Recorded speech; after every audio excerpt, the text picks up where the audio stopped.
ขึ้นต้นรายการเนาะทำอิดนี่กับมาฟังลำสะก้อนพี่น้องเอ้ยคำพูดเปิดลำแต่ว่าเสียงแคนขึ้นหน้าเนาะเสียงแคนอัญโยนซานจากคำบอลบ้านบางซอยเปิดมาเป่าแคนแล้วก็เอามาให้พ่อแม่พี่น้องได้ฟังเป็นเรื่องสภาพดินฟ้าอากาศอยู่แต่ละตีละบอนตัวแข้งบริกรรมใสหรือบอนอื่นเนาะสำหรับเบียงทองนำย่างจูเฮานี่ฝนจูมือบ่พ้นต้นซ้อยและต้นแรงบ่ว่าต้นแรงนั้นมันต้นเจ้ากลางค่ำกลางคืนแต่ก็พอได้เวียกบลำบลอยอยู่หาวหันมันยืนหมดจะกู้จุกลลูกเป้าอ้าออมเมผีน้องอยู่ต่างเลยจนนี่เนาะเป็นนั่นเลยเวียงให้กันนาจูเฮาตกกาดำให้ดำนาละบ่เป็นนั่นเลยเนาะปลูกยางได้เป็นนั่นเลยอยู่ย่างจูเฮาก็ได้ปีนี้ก็ถือว่าหลายบอนหลายตีเนาะสร้างเศรษฐกิจครอบครัวบอกว่าจะไปปลูกย่างให้ส่วนและอันหลายแนวพี่น้องเอ้ยแต่ว่ามื้อนี้ฮอดเวลานาที8 โมงไปหน่อยนึงวางเว้นจากการเวียกเมื่อยล้าจากห่างกายไปส่วนซ่อนคำพูดก็มาลบล้าวต้าวมาฮอดพี่ฮอดน้องก็มาเสียงลำเสียงแคนละมาต้อนมาฟ้าเฮิงๆก็อุ่นขึ้นเตือนึงยันพี่น้องลืมรายการเสียงลำเสียงแคนจากบ้านน้ำย่างเวียงทองคำพูดอยู่คำแซงจัดนี่ก็เลยเฮิงๆก็มาจัดแต่ละเตือเพื่อพ่อแม่พี่น้องยังระลึกถึงความหลังอยู่พี่น้องเนาะช่วงนี้ก็อากาศก็เริ่มอบเอาแต่ว่าก็ฝนอยู่เนาะบ่เลยตะกี้เฮ็ดตาบตังเลยส่งเข้ามานำเด้อแจ้งข่าวเข้ามาหรือว่ากำลังหรืออยู่ฟังอยู่กันเลยแด้ส่งข่าวเข้ามาคำพูดบ่เห็นว่าแม่นเพลอแด้ฟังลำมื้อนี้เนาะแต่ว่าเลยก็ญาติเนาะได้เอาลงอากาศให้พี่น้องได้หูได้เห็นวิทยุก็บ่มีแล้วบ่ได้ฟังเนื้อก็อาศัยโทรศัพท์นี่ล่ะเนาะส่งข่าวหาเดี่ยวลุงป้าพ่อแม่พี่น้องอยู่แต่ละตีละบอนตัวประเทศลาวแข่งบ่เลยคำใส่ละบอนอื่นที่หยังซื่นชอบมักฮักในเสียงลำเสียงแคนวัฒนธรรมพื้นบ้านพื้นเมืองลูกหลานยังอนุรักษ์รักษาคือลุงป้ายังเลยก็มาฟังนำเดียวก่อนเด้อเนาะเอาฟังก่อนลำนี้ก่อนบัดนี้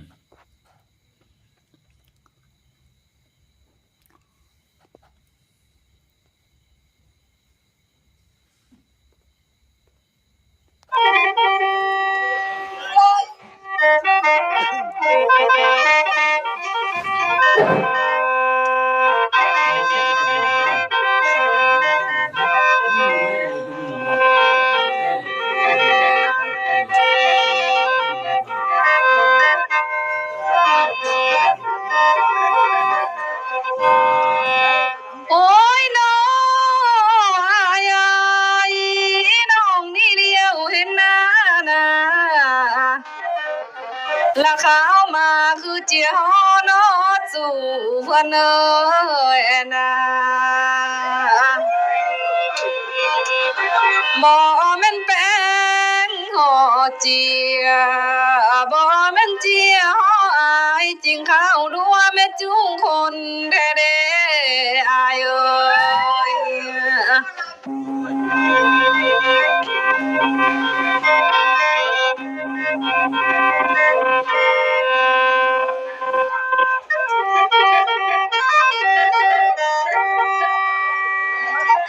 โอ้ยน้อ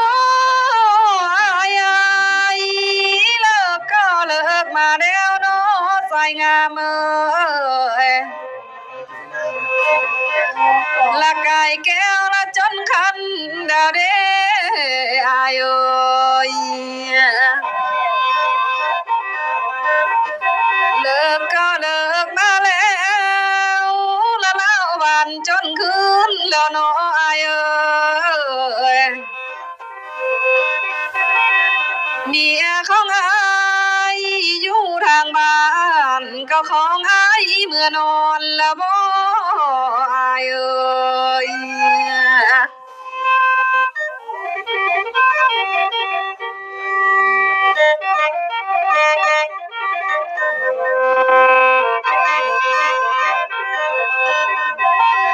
โอ้ยน้องอายกับเมื่อบ้านสามีอายเอ้ยเมื่อจีผูกละพื้นนาสามีอายเอ้ย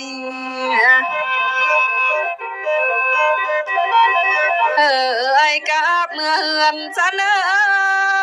เมื่อจีฝ่าพื้นกวงสามีอายเอ้ย เมื่อหอมผ้าลายดวนนำยายละอยู่เฮือนสะแม่อายเอ้ย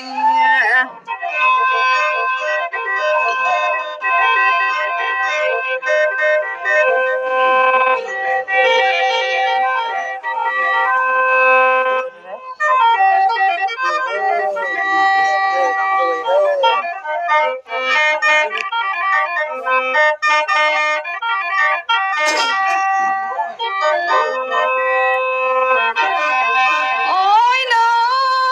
งอายเอ้ยน้องผู้มาแต่บ้านนายเอ้ยน้องผู้มาทางน้ำอายเอ้ยได้เห็นหนถึกใส่แท้เด้อายเอ้ยน้องผู้มาแต่เฮือนอายเอ้ยน้องได้เห็นแต่ไหลและมาได้ถึกกะยอดนายเอ้ย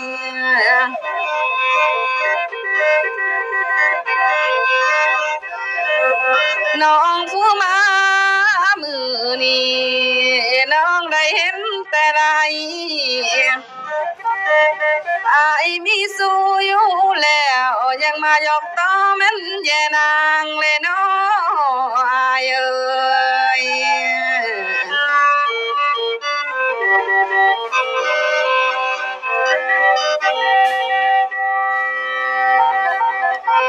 โอ้ยน้ออายเอ้ยอายเป็นสู่เปื้อนแล้วนะอายเอ้ยน้องอยากดีตั้งแต่ไกลเลยเด้ออายเอ้ย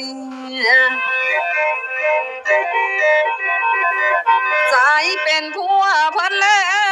วน้องอยากฟิงตั้งแต่ทานเดใส่งามเอ้ยอายเป็นผัวสาวบ้านน้องอยากตามแต่ความลำหลอกเนื้ออายเอ้ย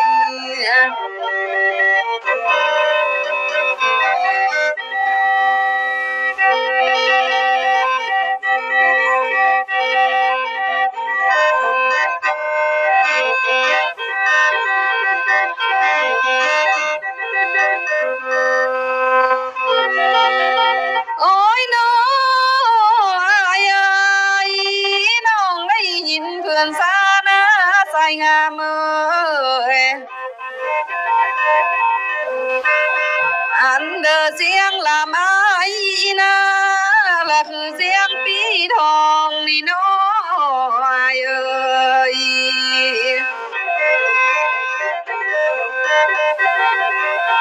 น้องได้ยินเพื่อนสายเอ้ยเสียงลำสายเอ้ยและคือเสียงปีแก้วนี่เด้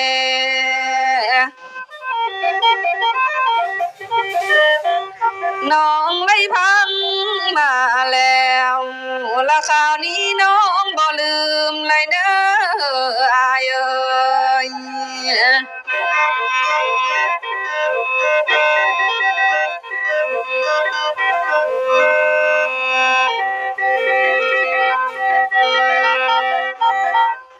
โอ้ยน้องอายเอ้ยน้องนี่เดียวเห็นสมหน้าสุมสายเอ้ยอยากกำเกลือแล่นไปใส่แท้เด้อายเอ้ยบาดน้องไปหอดแล้วอันแนวสมพายุสูงสนาอายเอ้ย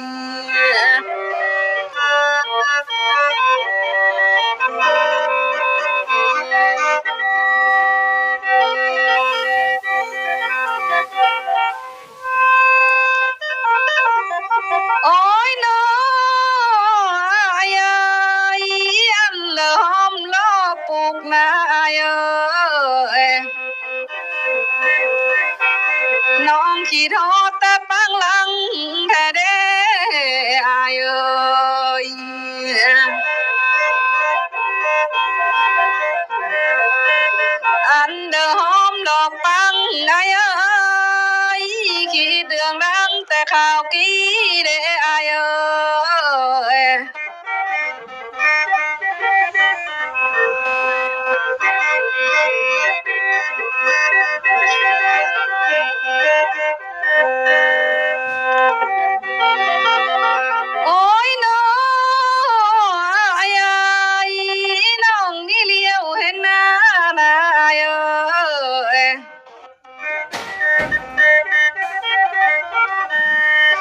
ละคือหน้าสาวไม้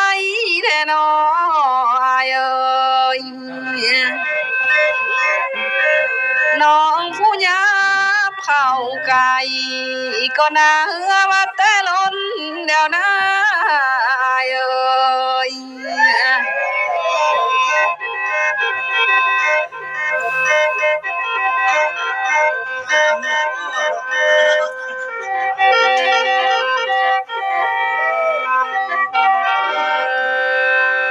โอ้ยน้ออายเอ้ยน้องนี่อุกใจยุ่งเด้อายเอ้ยละคือเฟียนปั่นไฟแท้น้อสุมเฮาเอ้ยนะ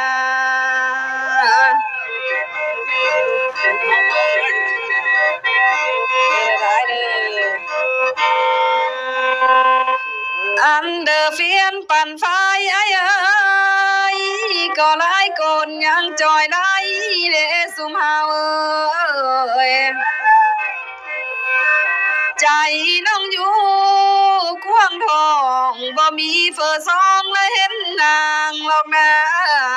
เอ้ย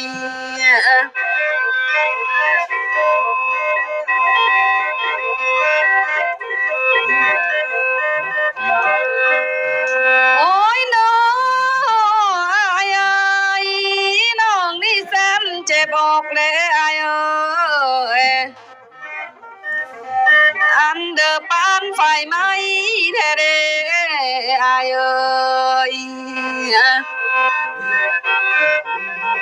น้องนี่แสนเจ็บใจแท้เด้อันเดอร์ปานฟ้าฟ้านะอายเอ้ยน้องนี่เจ็บป้าเล่ป้านไอแบกไม่ติ้วหันแล้วอายเอ้ย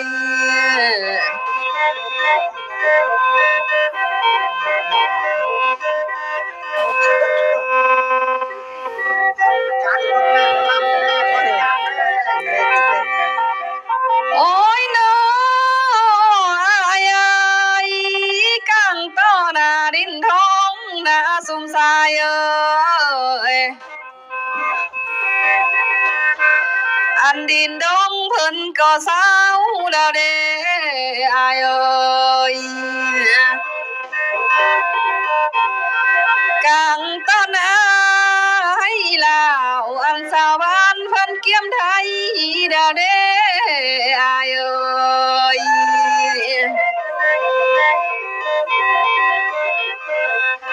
กังต้อหน้าล้นสายอายเอ้ยยันขาดเคินทางน้ำผ่านบ่อายเอ้ย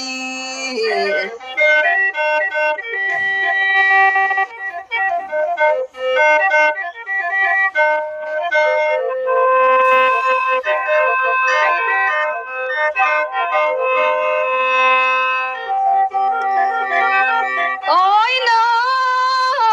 อายเอ้ยให้น้องขอเป็นคู่นำเนื้อสุมสายเอ้ยบาจูหนึ่งละไม่เจียหรอกนะอายเอ้ย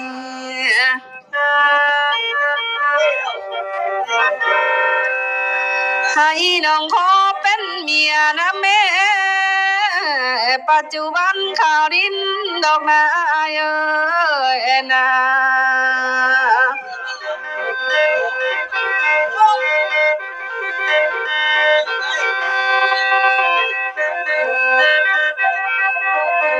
โอ้ยน้ออายเอ้ยน้องมาเสียแท้เลสุมหาเว้ยน้องมาเสียไทยพาบ่สร้างน้อละปั้นแนนเลยน้ออายเอ้ยน้องมาเสียไทยแทนแท้เด้บ่สร้างแนนปั้นเบาแท้น้ออายเอ้ย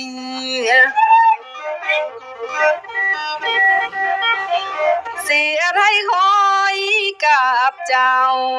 บ่สร้างดอแน่นเลี้ยวแต่นออายเอ้ย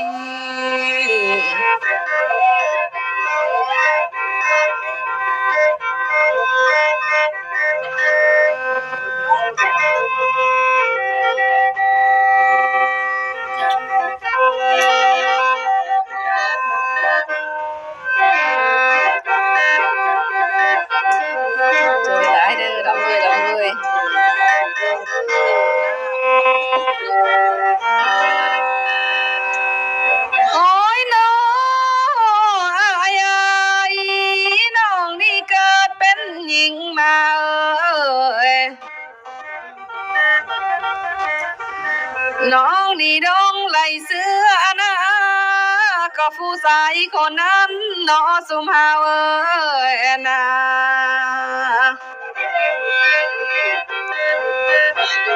น้องบ่บังจังน้อยบาดสิน้องได้เป็นจังสิบาดสิเป็นแนวนี้น้องบ่ฮู้ว่าจักเลยว่านาเอ้ย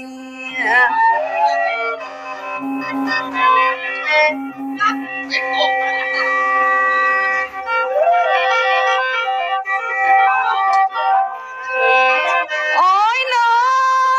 งอายเอ้ยคิดใจน้องหากอายเด้สุมสายเอ้ย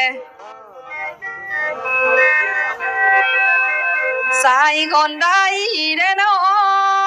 เที่ยวมาเบาน้องบ่เอาสาหรอกนะเอ้ยสายคนใดมาจ้าเอ้ยน้องบ่เอาสายดอกเลยเอ้ยน้องบ่อายจื้อจำเอาไว้สองเฮานั้นอ้ายอย่าลืมเลยเด้ออายเอ้ย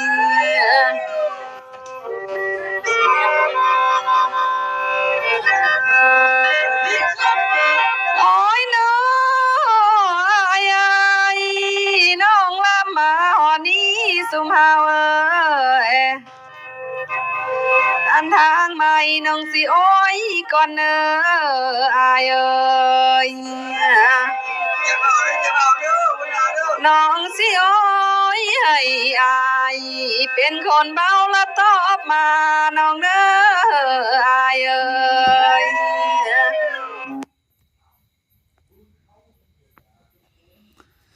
จบลงแล้วเนาะหนึ่งก่อนลำม้วนๆของต่างสาวไม่มั่นเต้นหรือเฮียนหมอลำจากน้องอ้อหนาแปะจูเฮา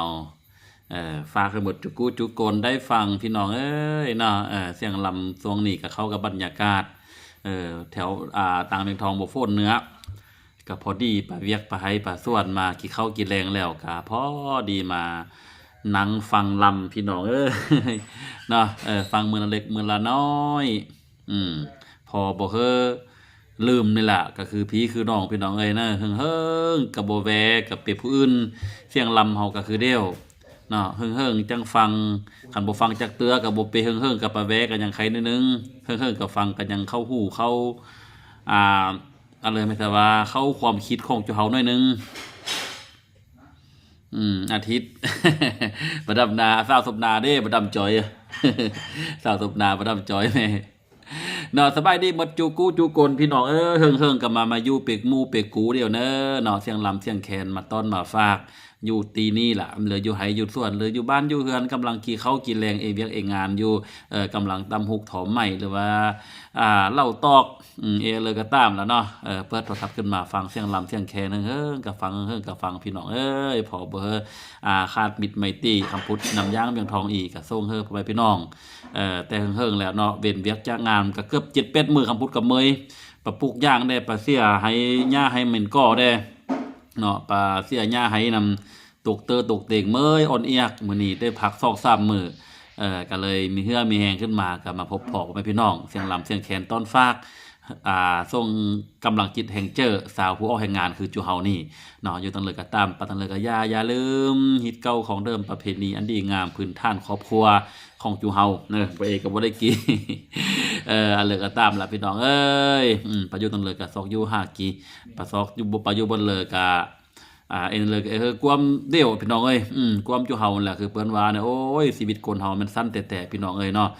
อันประหยัดก็ประหยัดอันบ่ประหยัดก็จะประหยัดเฮงหลายเนาะฮอดยามฮอดมื้อซะแล้วคนละเตือเหลือปานนั้นบ่ได้แต่ว่าคันว่ากี่หมดกี่เสียงซะก็บ่เปคันว่าแม่นประหยัดประยอมเฮงก็บ่ได้บ่ว่าแม่นยิงบ่ว่าพอใจลองมอยเนาะบ่มีผัวแล้วบ่ใกล้5มื้อไม่ถ้าก็เอาผัวมื้อแม่นยิงก็คือเดียวบ่มีเฮาแล้วเนาะบ่ใกล้เดือนนึงมันสักก็เมียเมอเนาะอันนี้ถือว่ากฎสัจธรรมของชีวิตของจุเฮาแต่ว่าเลยก็อย่าอยู่กันเลยก็อย่าสร้างความเดือดร้อนเฮือหมู่เฮือกูพี่น้องเอ้ยอยู่กันเลยก็เปิ้นบ่ฮักเปิ้นบ่หันก็เถอะเปิ้นจังคันเปิ้นจังก็อย่าเปิ้นอยากจังละจังแต่เฮาอย่าอยู่ติเลยก็ยุ่งยากคือบ้านเฮือเมืองเปิ้นแม่นบ่ได้เนาะเอาฟังลำอีกบัดนึงก่อนแล้วจังมามาลมเดียวมือ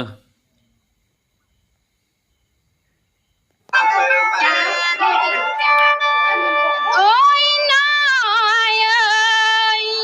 อ้ายนั้นเกลือมักปีเอ้ยแนวบ่มีอ้ายก็เว้าน้อยน้อ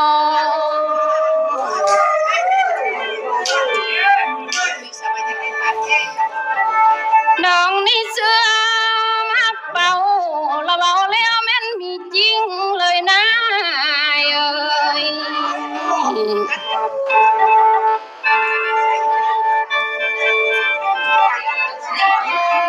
โอ้ยน้อยเอ้ยอ้ายมาขี่ดอดน้องแล้วกินข้าวบ่ลงอกบ่มีแล้วน้องได้ยินชาวเมืองเปิ้นซายกินควายเม็ด6ตัวยังพอดีอุ่นท้องนา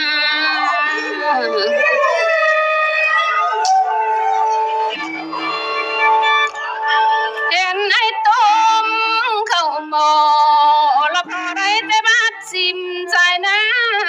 เอ้ย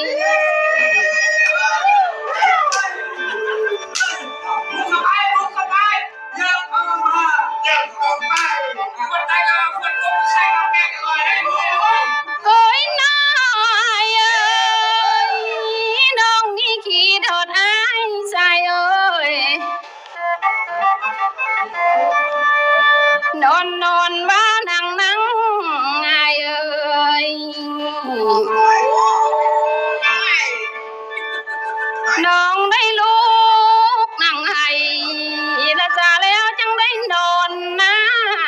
เอ้ย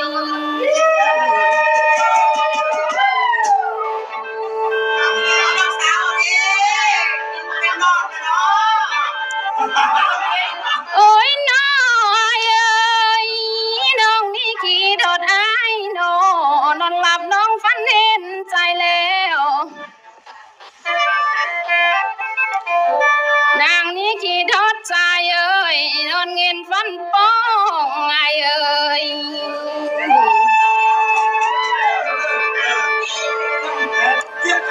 น้องนี่ฟันโยกอายละแค้นต้องพันแม่นมอนเหลือใจน้องเด้อายเอ้ย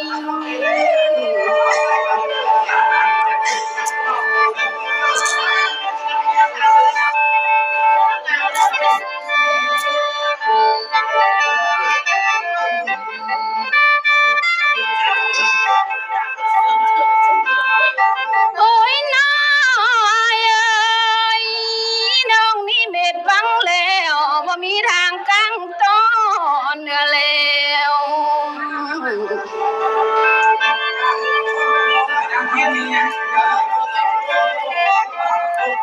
น้องนี่กั้งต้ออายจังเรามีสองแล้วนอกังต่อเราแคมคองเอ้ยพัดเกิดเป็นก็ยาแล้วนอ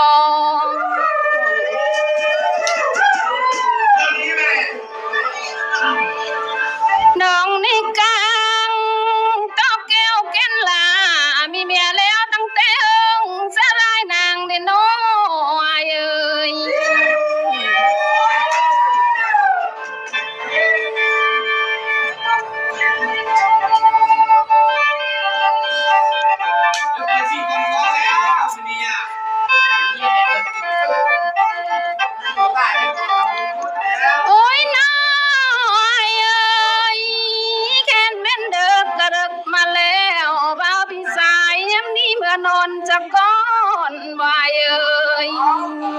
อ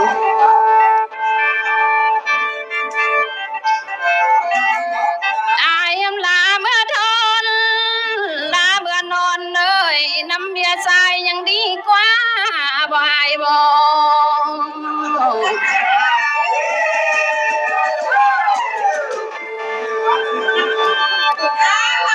อายยำนี้เมื่อนอนห่มผ้าน้ำเมียอายอยู่เหือนยังใครน้ออายเอ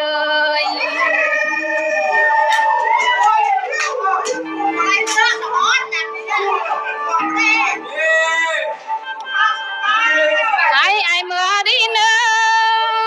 เมื่อทางกกก้อยนวลเนอไอ้เอ้ยไอ้เมื่อดีเนอเมื่อตั้งชวนก้อยตีบเนอให้ไอ้เมื่อจีบผ่าละพื้นกว้างงมเมียใจเนอไอ้เนอ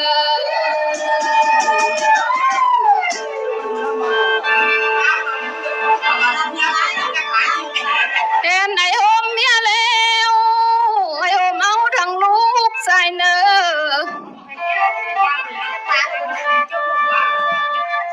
น้องยันลูกไอ้ให้และยังค้างไอ้มันเอาเพยน้อง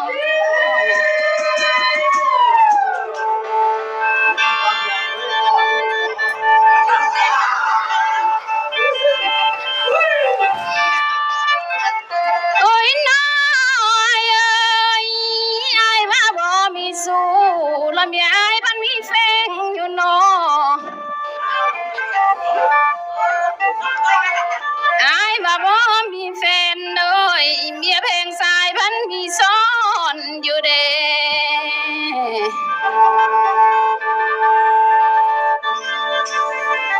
เมียไอ้ลูกอ่อนดอยที่คอยท่าอยู่เฮือนนั่นแล้วไอ้เอ้ย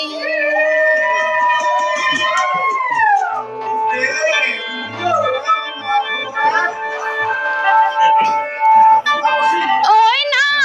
ยเอ้ยไอ้ว่าบ่มีสู้น้องได้ยินชาวบ้านเปิ้นซา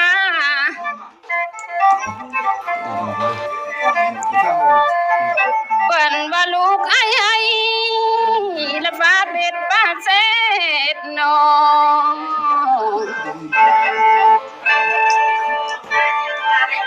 เปิ้นว่าลูกไอ้ละปิ้งเด็บยามคืนน้อยเอ้ย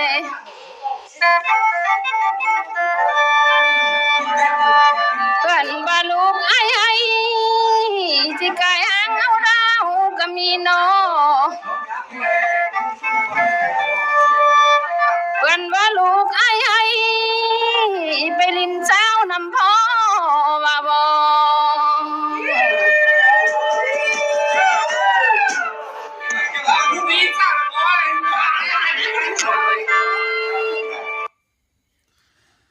จบลงอีกแล้วเนาะอันนี้หมอลำจือไม่บัวได้อันนี้ไม่บัวแต่ว่าไม่บัวผลซี่อุ้นอันนี้เนาะ เอามาให้ฟังพี่น้องเอ้ยเนาะเสียงลำคันเฮายังแม่นเอิ้นว่ายังมีเสื้อสายลายร้องน้อยหนึงเกี่ยวกับแต่เมยแต่กวนแต่แม่นอันนี้แล้วแม่นเฮาบาบ่นหมดซะอันเอาเท่าๆไม้นึงแล้วแม่น เอาบักแล้วเถอะเว้ยเนาะคำพูว่าเป็นเพิ่นรับแม่ยิงเนาะอยู่ต่างพลเจริญนั่นล่ะอันนี้4เสียงมันนี่ม่วนเด้ปีนี้เท่าแล้วบ่เพิ่นว่า คำพูดก็ยังบ่มักฟังตะกี้แต่ว่าเจนี่ก็ยังได้ฟังก็ว่าสิหายกับมือนึง2มื้อก็ฟังก่อนนึงฟังแล้วก็ระลึกถึงความหลังนึกถึงอดีตแต่สมัยยังบ่ทันมีเมียอุ่นเนาะลงไปอินซาวอยู่ต่างป่าบางป่าหกบางมากว่าล่ะย่างลงป่าแต่ว่าบ่ทันมักฟังลำดอกแต่ว่าไปเห็นไม่อ๋อไม่เมฆไม่ทหารฟังวิทยุเนาะฟังแล้วก็งามฮอดหน้าผู้สาวเก่าจ้อยๆเลย สบายดีบรรจุกนเนาะสบายดีทองซี่นี่บ้านมากเลยล่ะมาลินจี้ค่า YouTube หย่วงกระปับเนาะบ้านเปื่อนขนาดเลยเอาพี่น้องเนาะเสียงลำเสียงแคนของจูเฮานี่อันเลยกะย่าเด้ออย่าปะอย่าวางเด้อพี่น้องเอ้ยนะเฮิงๆก็เข้ามาฟังเฮิงก็มาฟังเฮาฟังกันนี่แล้วลูกหลานเฮาอยู่เฮือนอยู่ศาลแต่ก็ได้ยินว่าอ๋อซะเมซะฟังลำบัดสะเทาสปายูเวียบกวงเสียงเวียงจันทน์ปะหันปะนี้ แต่ก็ยังยินเสียงลำแต่ก็โอ้งามฮอดเมฮอดออก็เด้แต่กี้แต่เก่าออเมก็เคยฟังเสียงลำอันนี้นั่นนี่แหละพี่น้องเนาะคันเพิ่นก็เพิ่นบ่ฟังมีดฟังแต่เพลงสตริงฟังแต่เพลงลูกทุ่งอื่นๆก็วัฒนธรรมของจุเฮาซะก็หายไปได้พี่น้องเนาะแต่ว่าเหลือยาล่ะถึงว่าบ่มีวิทยุถึงว่าบ่ได้ฟังจากสถานีก็ฟังนำโทรศัพท์นี่แหละเฮิงๆก็เข้ามาเบิ่งมาหมอยนำเดียวเด้อสอกมาก่อนสองลำนี้ก่อนก็เลยสมมุติตัวนี้นี่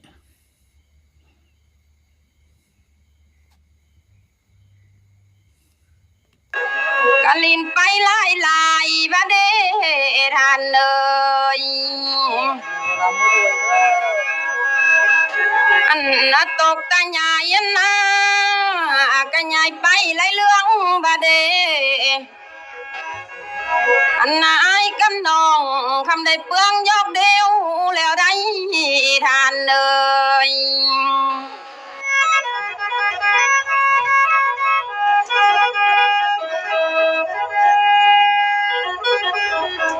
โอ้ยน้อยเอ้ยคอยกะสมมันเด้ออันน่ะหมอพี่เอ้ยเปิ้นเป่าปีไม่เส้นก็เน้อท่านเอ้ยคอยกะสมมันเด้อหมอแค่นเอ้ยเปิ้นเป่าแค่นป้องไม่เหี่ยสมมาป้อเมียนี่เปิ้นปาลูกมาลำก็เน้ออายเน้อ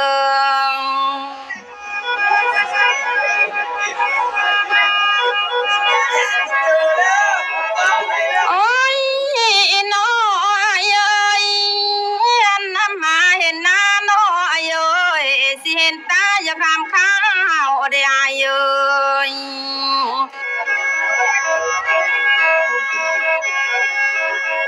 ลงเงินเอ้ยบ่ได้แม่นบาทเปล่า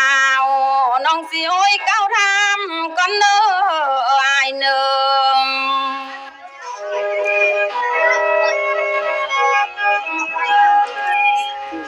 โอ้ยน้อยเอ้ยไอ้ลงเหือนมานี่ไอ้เอ้ย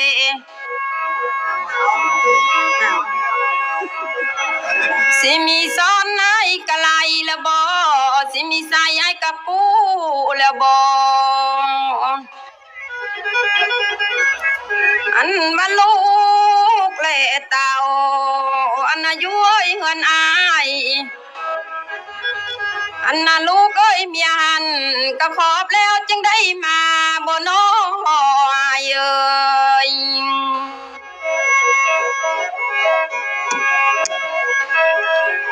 โอ้ยน้อยเอ้ยอันน่ะมือนี่หันอันน่ะสู้เปิ้นแล้วขอเบิ่งแต่ตาเอาหนอสุมาเอ้ยอันน่ะเมียเปิ้นแล้วก็ขอพิงแต่ทานเอาหนอ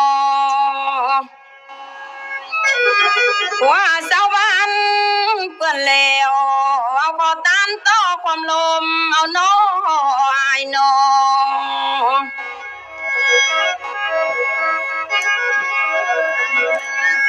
โอ้ยน้อยเอ้ย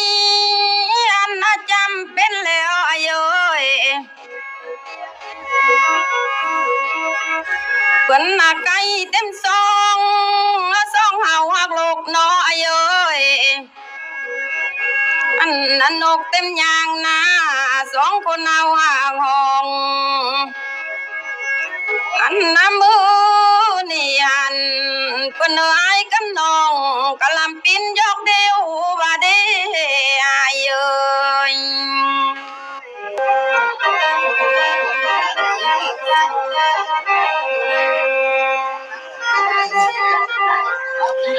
โอ้ยน้อยเอ้ยอันน่ะขอบใจลำเด้อเอ้ยใส่หมอลำมาทำข้าวน้องนาง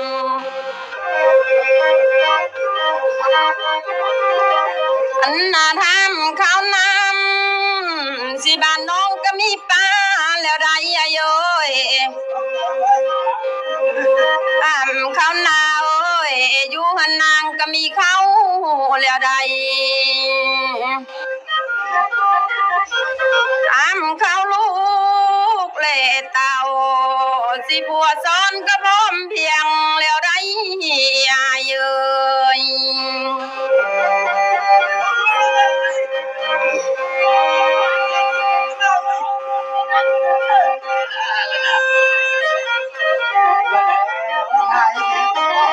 โอ้ยน้อยเอ้ยทำข้าวกกทำส้มอายเอ้ยหัวนอนนางแม่นางปูกันนายังสนุกอยู่ล้วนบ่เป็นวงยอดใดได้เนออายเอ้ย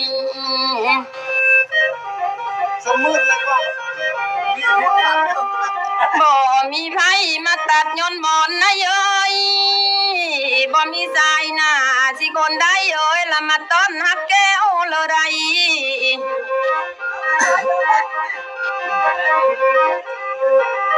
ยังดีเอ้ยอยู่ล้วนสิบ้านหัวอยู่ถูกไว้ได้เนออายเอ้ย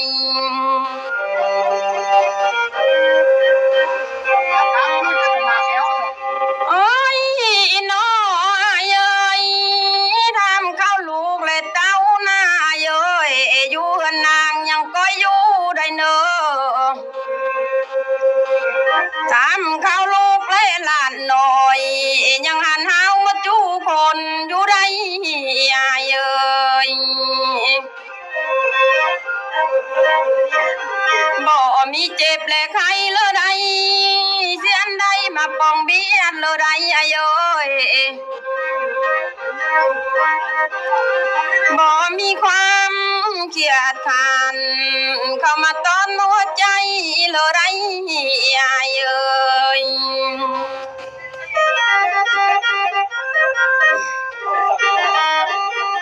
โอ้ยน้อยเอ้ยไอ้มาจ้ามื้อนี้ไอ้เอ้ยเมียอยู่ทางบ้านหั่นนาสันน้ำเมียไอ้หูเมียอยู่ทางเฮือนเอ้ยบ่แม่นเข็นสิพาเฮือนจนขาดแล้วบ่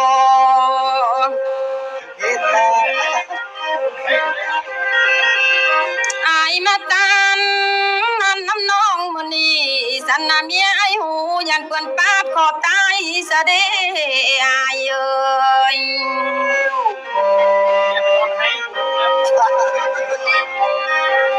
รับเมียมาไปอยู่โอ้ยน้อยเอ้ยอันทำมามื้อนี้น้องได้ยินเปิ้นลือสะเตียงเด้อายเอ้ยเปิ้นนาเฮือนในหกนาอายมากินนอลันบ่นออายเอ้ยน้องนี่ยินเปิ้นลือสะเตียงเปิ้นนาเฮือนใส่นานเอ้ยเป็นน้ำใสว่าอยากได้เมียน้อยหันบ่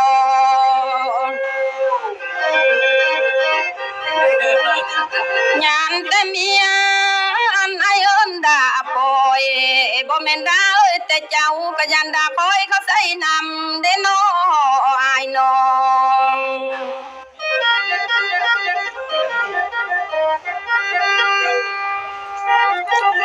โอ้ย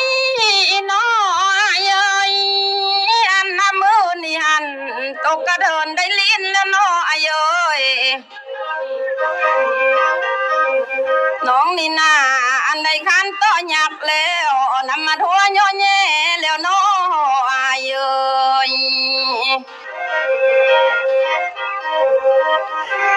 อันน้ำมือนี่หันนั่นน่ะตกกระเดินได้จ้าแล้วน้องได้คันเลยสิต่อแย่เอ้ยสินำผัวสาวบ้านแล้วน้อง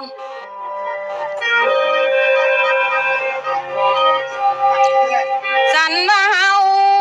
อันน่ะบ่มาตานเพื่อนพาดว่าสิบ่ม่วนงานบุญบ่เด้อายเอ้ย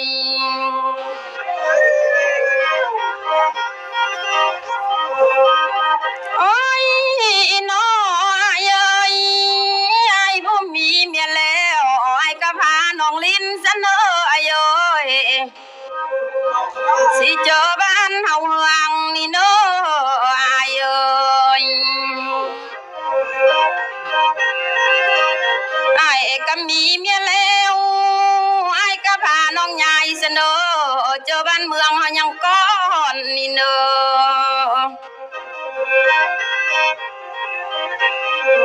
สันนายบลินอันอะไรพี่เอ้ยน้อยลูกแค่นกหน้าบ่มีได้เล่นเซลเนื้อได้เนอน้อยลูกแค่แนวหน้าบ่เล่นเซลบ่ได้ได้เนอ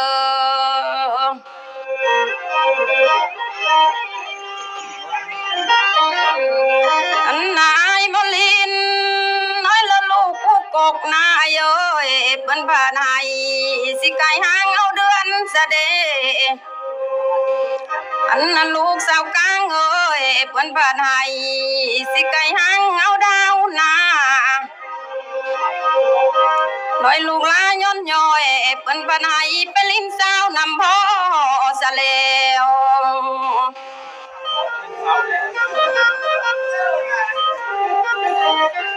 เอาไปตามมาเลย โอ้ยน้อยเอ้ย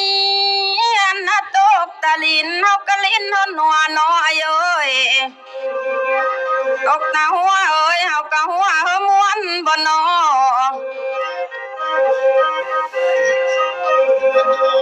น้อยล้นเด้อคำคนอันน่ะควรคุณแล้วปลาซิวเขาก็ยังงอมมาบ่อายบ่